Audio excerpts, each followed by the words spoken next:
Test 6. You will hear a number of different recordings, and you will have to answer questions on what you hear. There will be time for you to read the instructions and questions, and you will have a chance to check your work. All the recordings will be played once only. The test is in 4 sections. At the end of the test, you will be given 10 minutes to transfer your answers to an answer sheet. Now turn to Section 1. Section 1. You will hear a conversation between an agent from City House Services and a customer who wants to have her house cleaned. First, you have some time to look at questions 1 to 4.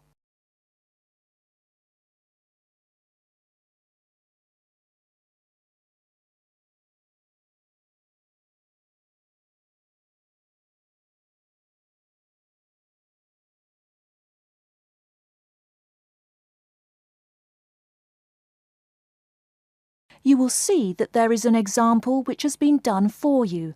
On this occasion only, the conversation relating to this will be played first. Good morning, City House Services. How may I help you? Good morning. I'd like to arrange to have my house cleaned. Certainly. I just need to ask a few questions. First, could I take your name? Yes, it's Barbara Hill.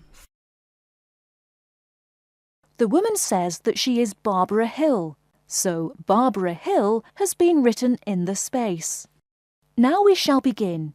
You should answer the questions as you listen, because you will not hear the recording a second time. Listen carefully and answer questions 1 to 4. Good morning, City House Services. How may I help you? Good morning. I'd like to arrange to have my house cleaned. Certainly. I just need to ask a few questions. First, could I take your name? Yes, it's Barbara Hill. Thank you. Next, is your house in London? Yes, it's in Kingston in southwest London. Okay, southwest London and, what's the postcode? SW105. And what is the square footage and what rooms will be cleaning? The whole house is 268 square feet, and there is no need to clean all the rooms. I only want to have my bedrooms cleaned. Okay. How many bedrooms does the house have? 3 bedrooms. Oh no, sorry, we used to have 3 bedrooms, but we only have 2 bedrooms now. Are those single bedrooms or doubles? Doubles. Fine, 2 doubles. There's one more room which needs cleaning. It was used as a bedroom before, and now we have converted it into an office. I understand. 3 rooms have got to be cleaned. And are all of those rooms upstairs? Yes. Then downstairs we have a kitchen diner, conservatory and lounge. The kitchen diner is quite large and has the usual equipment: cooker with oven, refrigerator, cupboards and worktops. The conservatory has a lot of plants, but there's no need to take care of them. The lounge has a leather 3-piece suite and a large coffee table. Thank you. And do you keep any pets? Yeah, I really love keeping them. I've got 2 dogs and 3 cats. Okay, then if our staff come over to offer the service, please take your pets away. Have you looked at our service packages? Yes, I have one in front of me. Excellent. Before you hear the rest of the conversation, you have some time to look at questions 5 to 10.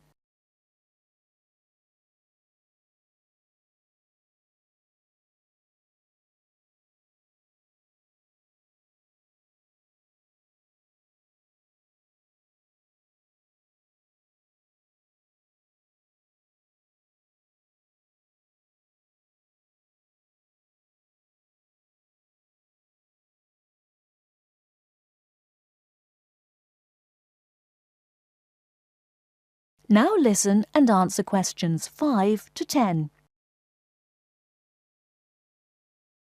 Any extra services you need? Switching bed linen, work in the garden, clean the glass in the conservatory, that kind of thing? No. Actually, replacing the bed linen, yeah, that would be good. No problem. I'll just make a note of that. How about curtains, mats and carpets? What would you like us to do with those items? The curtains. I'll have to think about that. I think we should have the carpets cleaned really well every quarter. Mats can just be done with the laundry. Of course. How about clothes? We can have our staff wash and iron them, or we can have them taken to a dry cleaner. Washing and ironing. No, just ironing. That'll be okay. Okay, fine. I know quite a bit about what you want now. I should let you know that we're located on 12 Amy's Road. That's Amyes. And we work on from Monday to Sunday except Tuesday and Wednesday. Could you let me know when is convenient for you? Next Friday. No. Oh, that's no good. My son invites his friends over in the afternoon that day. Perhaps next Thursday or next Saturday? Let me check. Okay, next Thursday. When is it convenient for us to come over and provide the service? Is it okay if we come in the morning? Or we may come in the afternoon. It depends on your schedule. I'm okay with any time. Just give me a call to let me know you're coming before you arrive. Sure we will. By the way, how long will it take for the service? We usually work 1 to 3 hours for house cleaning, and the work will take 3 hours at most. And of course, if it takes more than 3 hours, you should pay extra for it. Fine. So, let me just do some calculations. That is the end of section 1. You now have half a minute to check your answers.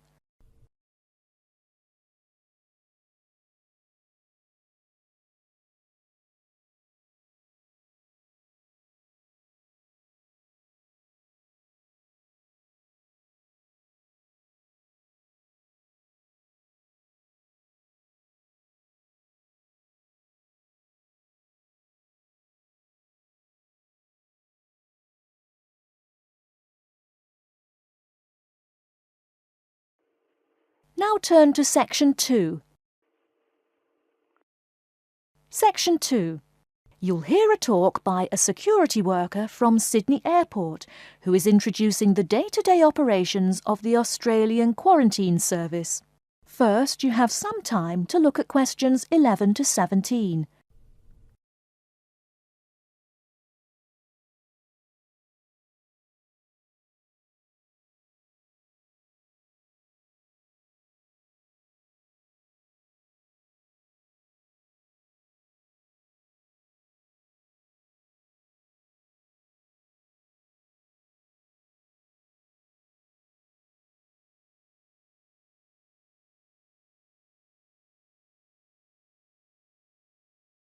Now, listen carefully and answer questions 11 to 17. Hi everyone and welcome to Sydney Airport. Today I'll be giving you the inside information on the day-to-day operations of the Australian Quarantine Service here. We hope to provide you with a better understanding of why such heavy security regulations are necessary by educating you on how we operate and why we do the things we do. We're not here to try to persuade you to fly through Sydney Airport, though we hope you'll find your experience relatively stress-free and comfortable. First things first, our personnel. Can anyone guess how many people work at Sydney Airport? We have 200 alone working in Terminal 2. So can you guess how many in the whole airport? I heard someone say 360. That's getting closer. What? Did someone say 2,000? That's way too high. Sydney Airport actually employs 440 people. A lot, right? And about half of those employees work in security-related matters. Moving on to our not-so-human employees, let's come and see our favourite pooch, Milton. Milton is our best drug-sniffing dog on the force. He's friendly to most people. You can even come pet him at the end of our tour. Burnouts, beware though. He'll find everything. Notice that even though there are so many of us around him, Milton stays quite calm. This is the precise reason he was chosen for the job. Dogs that are chosen are not predisposed to sniff out different narcotics. That's something we teach them already. So here's a part of the airport most people never notice, the cargo transport terminal. This is where packages are shipped to and from. Normally, we ship around 4,400 packages per month. In this airport alone, over 52,000 packages were shipped in and out over the past year. We ship to and from 170 different countries. Not bad, eh? Probably it will go up to over 72,000 packages this year. And despite over 100 flights in and out of here daily, the number of lost or delayed packages is impressively low. If you send your package through here, rest assured we'll get it where it's going. Let's move on to the area most of us are familiar with, the passenger terminals. In order to be allowed into this area, you must pass through security with your ticket and, if you're travelling internationally, your passport. If you're travelling domestically, you just need a legal form of ID. If you don't have those, you will not be allowed to pass through security and board your flight. During the security scan, your carry-on items will be checked for dangerous items such as weapons, sharp objects, and liquids that exceed our specified limit. If you attempt to pass any of the prohibited items on this list posted at the entrance, you are still allowed to board the plane, but you'll be given a warning and your item will be confiscated. Don't worry, we will not arrest you for having too much shampoo in your bag or anything like that. We also search your carry-ons and parcels for any perishable items. We prohibit the transportation of local vegetation and prohibit parcels containing any insects in them. You may or may not have learnt about this in biology class, but when some plants are introduced to a new environment, they spread wildly and wipe out the current species around it. It is important to control the introduction of new plants into an ecosystem, so we must prohibit the transport of any fertile seeds. So what happens to parcels containing possibly suspicious items? It's of course something we do not take lightly here. If an object passes through the scanner that appears suspicious in any way, it is separated out for manual search by a member of our trained security personnel. If an illegal plant or simple sharp object like a pocket knife is found, it is simply disposed of in our biohazard waste containers, and the package itself is returned to the sender, or passenger if it is for a passenger flight. More serious weapons are reported to higher authorities for investigation. Before you hear the rest of the talk, you have some time to look at questions 18 to 20.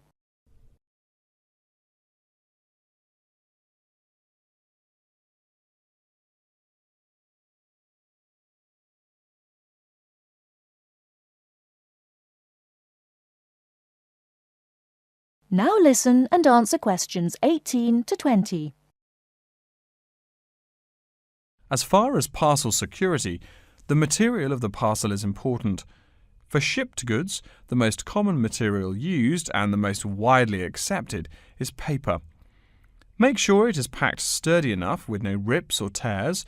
We've definitely had packages rip open before due to haphazard packing. A more common problem, though, is the package labels. When an item does not make it to the right place, this is the most common reason. The label may not be in the right place or marked clearly enough. If you're receiving any items from abroad that must be declared, please remember our guidelines in order to ensure the timely delivery of your item. Make sure it is packed correctly, and we ask that you notify customs between 2 and 10 days within the item's scheduled arrival date. OK, before we move on, are there any questions? That is the end of section 2. You now have half a minute to check your answers.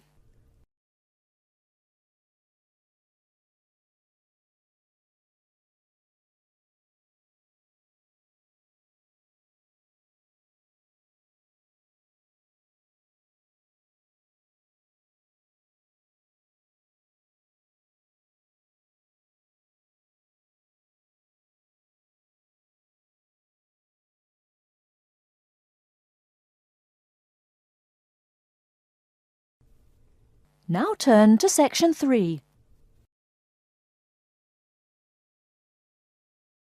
Section 3. You will hear a librarian called Adam Smith talking to the students about how to use the facilities in the library. First, you have some time to look at questions 21 to 26.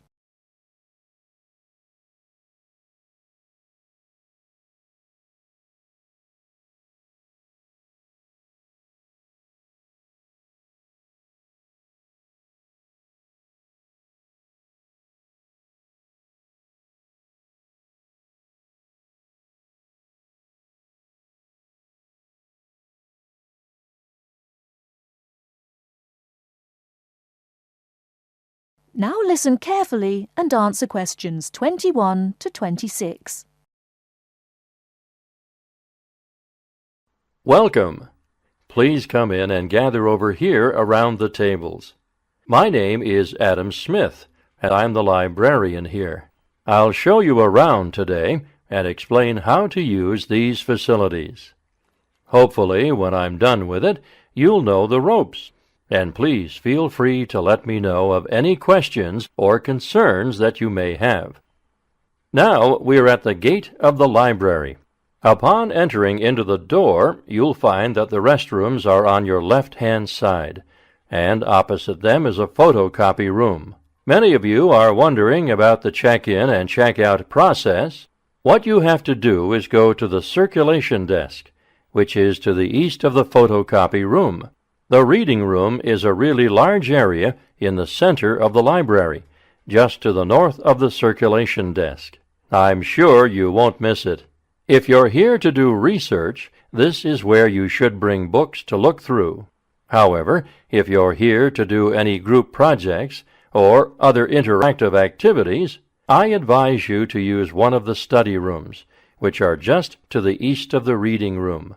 Moving on to the southeast corner, we have the periodical section, just next to the study rooms. We have a collection of different newspapers and magazines in this section. You can get last week's weather reports, or all the top stories 5 years ago. Our periodicals can be traced back 20 years to the time when our school library was built. Our first question. Yes. Can we check out magazines from the library? I'm sorry, but you cannot take any periodicals out of the library. You're welcome to read them for as long as you want while you're here, but you cannot check them out. I wonder if there is any place where we can get some food in the library. Do we have a store here? Of course. The Food Service Center is just meters away from the study rooms. It's on the northeast corner as you look at the map. The Food Service Center offers different kinds of snacks, though it's not big. Well, moving on along to the west, you will find the Video Resource Center on your right hand.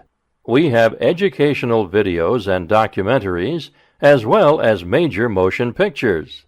We ask that you pay attention to the tag on the video that you pick up, as many of our documentaries are for on-site viewing only and may not be taken out of the library.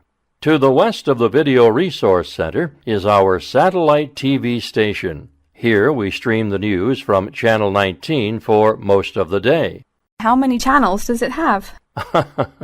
It does have nearly 200 channels, but we generally will give top priority to channels with some big events, like presidential addresses or other breaking news. During the coverage of the presidential debate, students will take a break from studying and flock to watch it. Last, but perhaps most important, is the inquiry desk.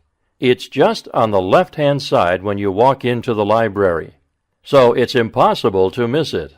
If you have any questions about how to use equipment or where to find something, come and ask the assistant. Don't be shy, because that's what they're here for. Before you hear the rest of the talk, you have some time to look at questions 27 to 30.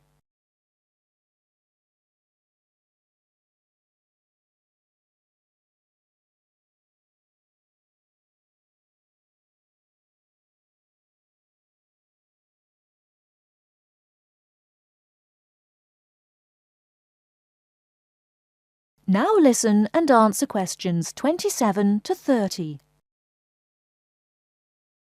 Speaking of questions, one of the questions we get asked is how to actually check out a book once a student has picked one out. If it's a fiction or non-fiction book, look for the pink and yellow checkout card inside the back cover of the book.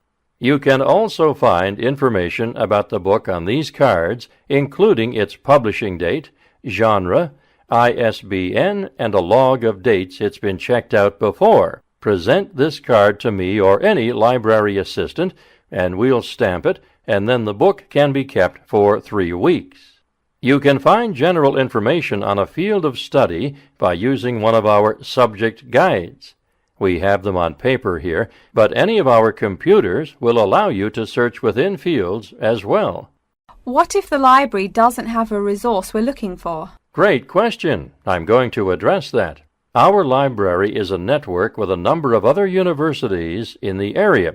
So if there is something you're looking for and it's available somewhere in the area, we'll be able to get it for you. However, there are universities which are not part of the network, so we do not share resources with them. If you want more information about the library and its resources, you'll find it in a labeled blue folder on my desk in the Enquiry section.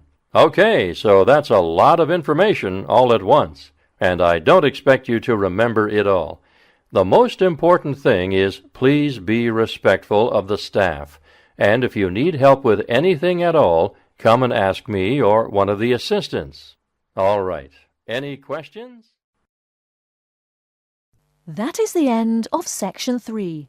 You now have half a minute to check your answers.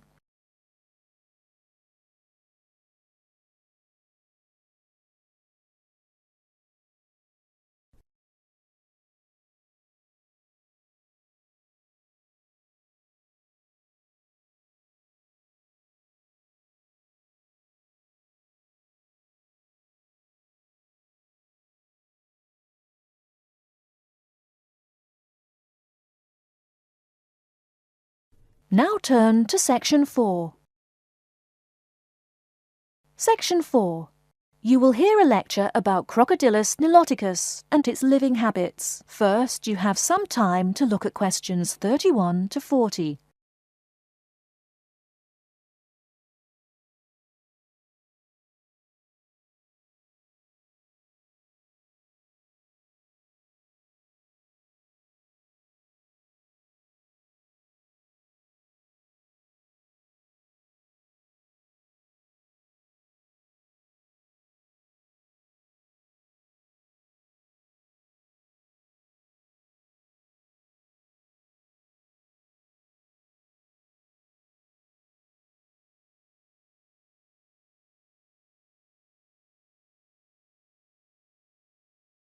Now listen carefully and answer questions 31 to 40.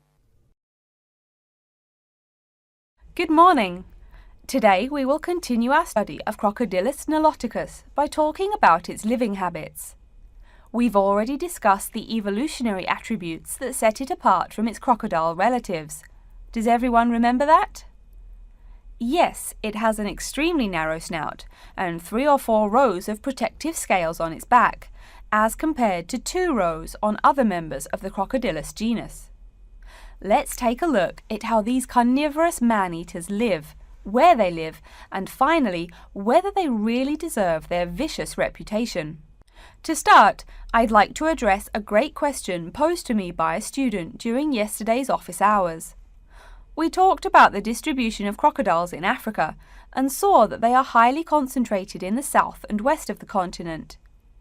This student noticed that on the map displaying the distribution of crocodiles across Africa, there were no crocodiles in the northern region, and found no mention in the literature of the existence of crocodiles in the north of Africa. Why might there be no crocodiles in North Africa? Let's save this question for later in the lecture. To find out more about the social habits of the African crocodile, one researcher named Tara Shine of the University of Ulster in Northern Ireland conducted a survey of the wetlands in Mauritania and received reports of 46 crocodiles living in one group, or float as we say when referring to crocodiles, though the usual number is a little less than half of that. In general, crocodiles are more highly concentrated in wet subtropical environments near bodies of water and rich vegetation. While South American crocodiles thrive in cool rainforests, the African crocodile is more equipped for heat. Though they can survive at the hot temperatures found in some deserts, they are not equipped to handle dry climates and thus cannot survive in places like the Sahara Desert of North Africa. As cold-blooded animals, crocodiles' core temperatures fluctuate from their average of 38 degrees Celsius as external conditions change. Thus, they need to avoid extreme temperatures. Others live an underwater life, keeping a body temperature close to that of the water. As their own unique method of regulating their body temperatures, some African crocodiles have made dens by digging holes in the ground to provide themselves with a cool, dark place to retreat from the hot African sun. Speaking of the hot African sun, let's go back to the question asked at the beginning of the lecture. We know that there used to be crocodiles in northern Africa, yet today there are none. What are some possible explanations for this? Some students have suggested that the African crocodile has evolved from a desert creature into a wetland creature, thus causing them to migrate south for more appropriate conditions. Others presume that the crocodile was hunted out of northern Africa by a fiercer predator. While these are intelligent guesses, the real story is a little bit different. The key to this migration is that the Sahara Desert did not always cover the north of Africa. About 8,000 years ago, the land was fertile wetlands, perfect for breeding crocodiles. Over time, though, the area dried out and the wetland slowly turned to desert, leading the African crocodile to migrate south to the marshlands they call home today. Some crocodiles did, however, adapt to living in dry conditions. In Mauritania, some crocodiles have learned to survive in an area where they can go up to 8 months with no water, by spending the driest of times in what's called a torpor, or short period of hibernation. To utilize every bit of rainfall, these desert crocodiles dig underground caves that collect runoff, thus staying cool and hydrated. During the mating period in November and December, males attract females to their viciously protected territory through a number of behaviors that range from snapping their jaws all the way to sending infrasonic pulses through the water. Afterwards, the female digs a hole up to 60 centimeters in depth to store the eggs for an 80-day incubation period. The female protects these eggs during the period, and sometimes even helps crack the eggs with her snout at the end. These teeth-gnashing carnivores are softer than we think. Although these vicious creatures have attacked humans on a few occasions, the residents are not afraid of them. In fact, they show a great deal of reverence towards these wondrous creatures.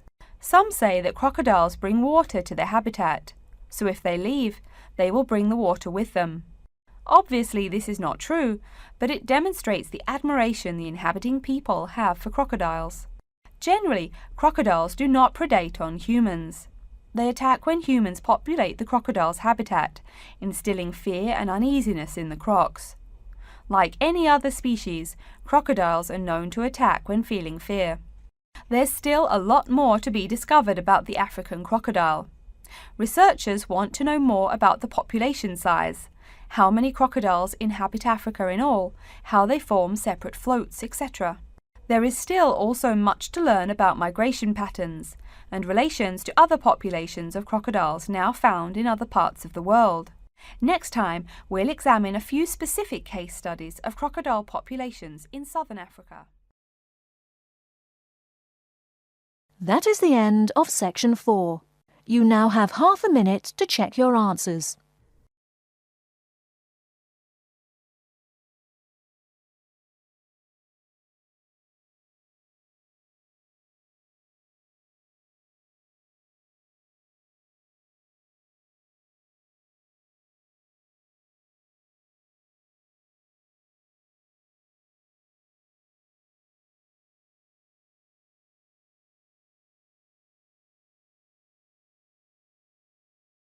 That is the end of the listening test. In the IELTS test, you will now have 10 minutes to transfer your answers to an answer sheet.